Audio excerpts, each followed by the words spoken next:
It can't be that hard. It can't be that hard to make a good movie.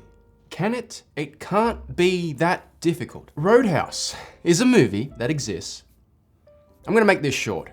I'm going to take the advice I want to give this movie and keep this short. This movie is 2 hours long. To get to it, to my review, actually, let's go back. Overview. Yes, I laughed at points in this movie. Yes, some moments are fun. Yes, there are good things about this movie, like certain action scenes. Jake Gyllenhaal's great, but that's about it. The problem is, the movie is 2 hours long. What is this obsession? This obsession movies these days have with being long. I swear, ever since like Christopher Nolan was able to make long movies uber successful, we've just gotten filmmaker after filmmaker thinking in their own head, well, if I don't hit 2 hours, it's not worth making. Bullcrap. A movie like this should be 90 minutes, no more, no less. I'll start with the good. So Jake Gyllenhaal is great. I've always liked Jake Gyllenhaal. In every movie I've seen him in, he's a mainstay, he's a star, he's committed, he looks great. He is great. The villain in this movie, the rich villain, not the muscle, we'll get to him, is just weak. He was in Fast and Furious 9, I think, as the same character, just rich white guy. Give these characters more to do. Like this guy shows up and, I need you to take out the roadhouse because I need to build a golf course. And that's it. He says that, I'm paraphrasing, but he basically spells out his motivation every time he's on screen. He gets angry because some guy can't shave him on a rocky boat on rocky seas. It's not believable. It doesn't feel like a real character. And I'm gonna get into the difference here. Now, Roadhouse could be stupid fun and have characters like that don't feel realistic. But this movie takes itself very seriously at times, and at other times it doesn't. So, characters like that could work in a different movie, but not this one. There's a bunch of different side characters that are just, nothing, no screen presence. They're just there. This really is the Jake Gyllenhaal show. And then, towards the end of the second act, we get Conor McGregor. Now, Conor McGregor can't act. He's just playing himself.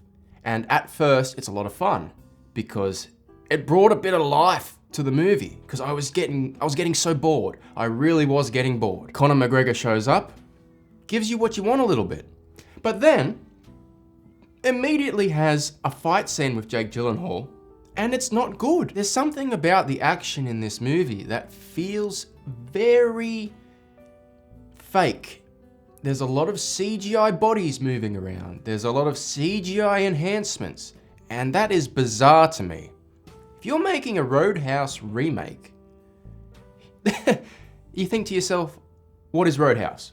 Roadhouse is renowned for being stupid fun.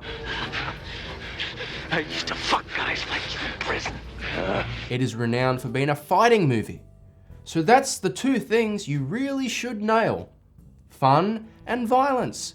The violence is not here. And this movie does get really violent at times, but out of place and out of nowhere. Commit to your R rating. Give me more blood, give me more violence, real violence. Use real blood, use real props. Don't give me CGI stabbing. Don't do that. It takes you out of the movie, man. And the fun, as I said, Roadhouse, known for fun. This movie has like this tragic backstory for Jake Gyllenhaal's character as a UFC fighter, which they keep cutting back to like you think you care. You can already predict how the flashback ends the first time you see it, but they keep cutting away to keep the mystery around it, and it's like, no, I understand what's going to happen. He's going to either horrifically injure or kill his opponent, which is what happens. It doesn't reveal anything other than the fact that Jake Gyllenhaal's character is secretly a psychopath. As I said, the blend of tones here is all over the place, and once Conor McGregor comes into the movie, he helps it for a moment, and then he just gets really grating, to be honest with you.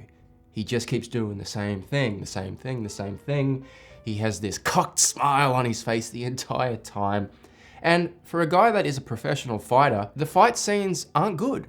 And I'm not saying that's Conor McGregor's fault, but stunt team, you've got Jake Gyllenhaal, who's obviously very committed to this role, and Conor McGregor, and you can't put together better fight scenes without CGI help?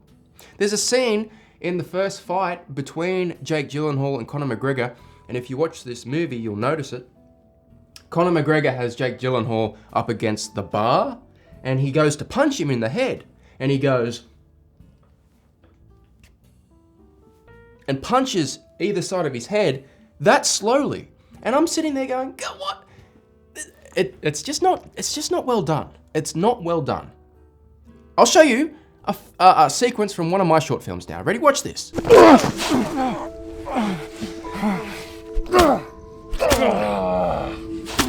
I shot that with two guys with no money in a park in a couple of hours. Like, and you're telling me this big budget movie can't do better? Come on. It sounds like I don't like this movie. I don't have any feelings about this movie. I'm just, the point of this video is basically just to say it's boring, it's too long. Stop making movies this long. Get to the point, make it short. If this was in and out, tight, violent, fun, 90 minutes, I'm happy. But it's not that. It goes on too long. It feels longer than 2 hours. And when you're done, you're just like, okay, that's Roadhouse. Look, I understand a lot of people might like this movie, and I always try to end my reviews being objective. There are moments people will enjoy, and this is by far not a bad movie. You know, this is Doug Liman, who's such a bizarre director. Made some classic movies like Edge of Tomorrow, The Bourne Identity, but then makes this, and makes Chaos Walking. I don't understand Doug Liman's career. Anyway, it's not a bad movie. You might enjoy it. I didn't, because I was just bored. I like moments, but I just wish you commit to violence, you commit to real props, real action scenes, and commit to more absurdity. Why not? They're trying to throw the marketing around and the talk around this movie as it's a throwback. It's not really a throwback. It's just more Amazon Prime forgettable content. That's what it is, unfortunately. That's it. That's Roadhouse. See you later.